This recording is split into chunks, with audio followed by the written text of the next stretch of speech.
Silahkan mengikuti pendapat yang mana, semuanya ulama. Istafti qalbak, tanya pada hatimu, mana yang lebih tenang, silahkan diambil. Ikhtilafu ummati rahmah.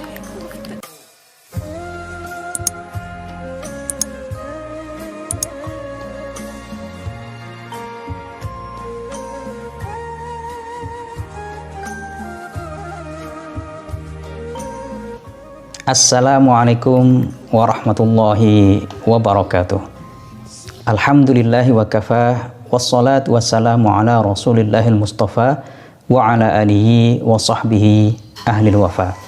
Rabbi syrah li sadri wa yassir li amri wahlul 'uqdatam min lisani yafqahu qawli. Amma ba'd. Kaum muslimin yang dimuliakan Allah Subhanahu wa taala, pada kesempatan ini kita akan membahas satu tema dalam muamalat yang sering ditanyakan di tengah-tengah masyarakat kita, yaitu tema tentang hukum jual beli emas secara kredit.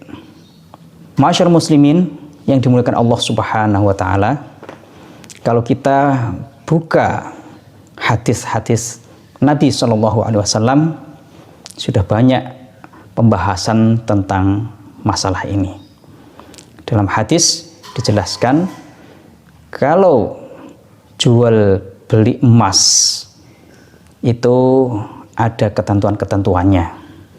Yang pertama, kalau emas ditukar dengan emas, maka syaratnya ada dua, yaitu harus sama ukurannya. Misalnya 1 gram harus ditukar dengan 1 gram. Kemudian yang kedua adalah harus cash. Nah, jadi emas, kalau ditukar dengan emas, syaratnya yang pertama harus ukurannya sama, yang kedua harus tunai. Kalau salah satu dua syarat itu tidak dipenuhi, maka akan terjadi riba. Misalnya tidak dipenuhi syarat ukurannya tadi, misalnya 1 gram ditukar dengan 1,5 gram, meskipun mungkin satunya 24 karat, satunya 18 karat, tapi itu tetap terjadi riba, yang dalam fikih disebut dengan riba fadl, yaitu menukar barang ribawi sejenis, kemudian ada tambahan pada salah satu pihak, itu disebut dengan riba fadl.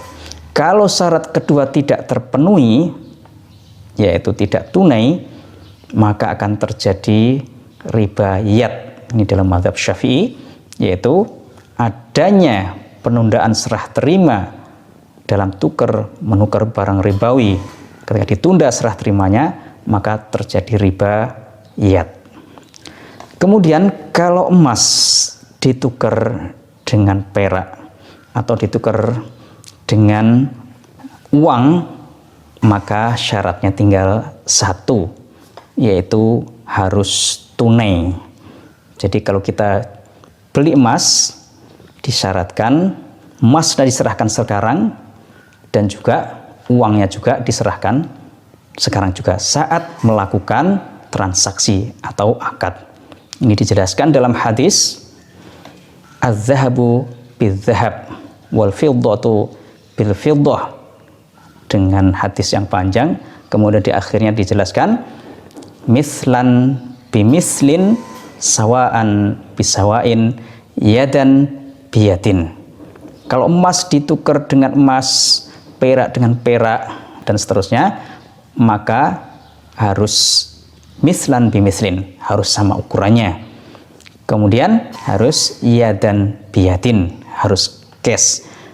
Fa idza ikhtalafat hadhil asnaf fabi'u kaifa syi'tum idza kana yadan biyadin. Nah, kalau beda jenisnya, emas ditukar dengan perak atau emas dengan uang kalau sekarang, maka syaratnya fa idza ikhtalafat hadhil asnaf fabi'u kaifa syi'tum idza kana yadan biyadin. Jadi syaratnya masih satu, yaitu harus tunai, harus cash.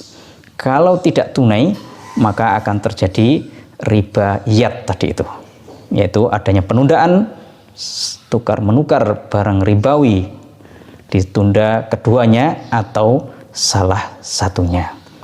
Nah, ini prinsip utama dalam jual beli emas, dan inilah mazhab jumhur ulama, mayoritas ulama mazhab 4 mensyaratkan kalau satu jenis maka harus sama ukurannya dan tunai. Kalau beda jenisnya, kalau dalam masa kita sekarang misalnya emas dengan uang, maka harus tunai.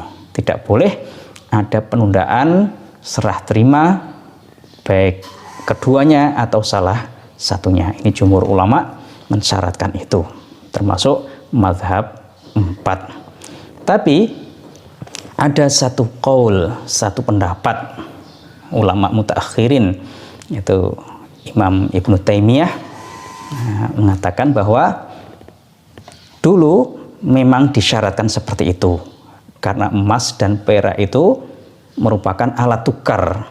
Itu emas perak dulu itu uang, berupa uang. Tapi pada masa itu, masanya Ibnu Taimiyah, emas dan perak sudah tidak jadi uang lagi.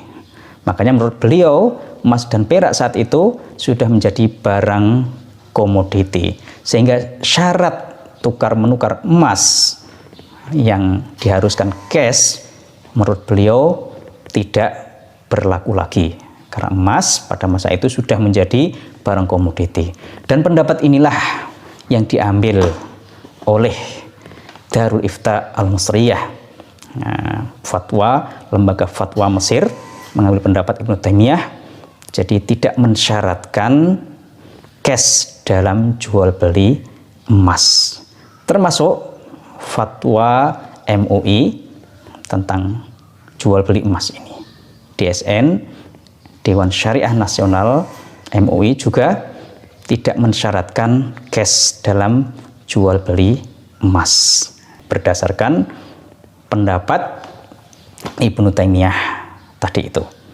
Jadi kalau ada yang bertanya bagaimana hukum jual beli emas secara kredit yang banyak terjadi di masa kita sekarang, baik itu ada juga di Pegadaian Syariah atau di tempat lain, tentunya seperti yang kita jelaskan tadi, ada dua pendapat.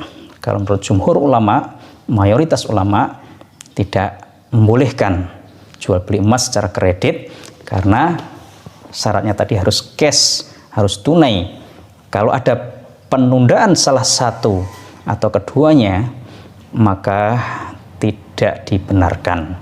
Nah, namun ada pendapat kedua tadi, pendapatnya Ibnu Taimiyah, yang kemudian diambil oleh Darul Ifta Al-Misriyah dan juga Dewan Syariah Nasional MUI, membolehkan jual beli emas secara kredit karena menganggap emas dan perak sekarang itu bukan lagi berupa uang, tidak lagi menjadi uang, tapi menjadi barang komoditi.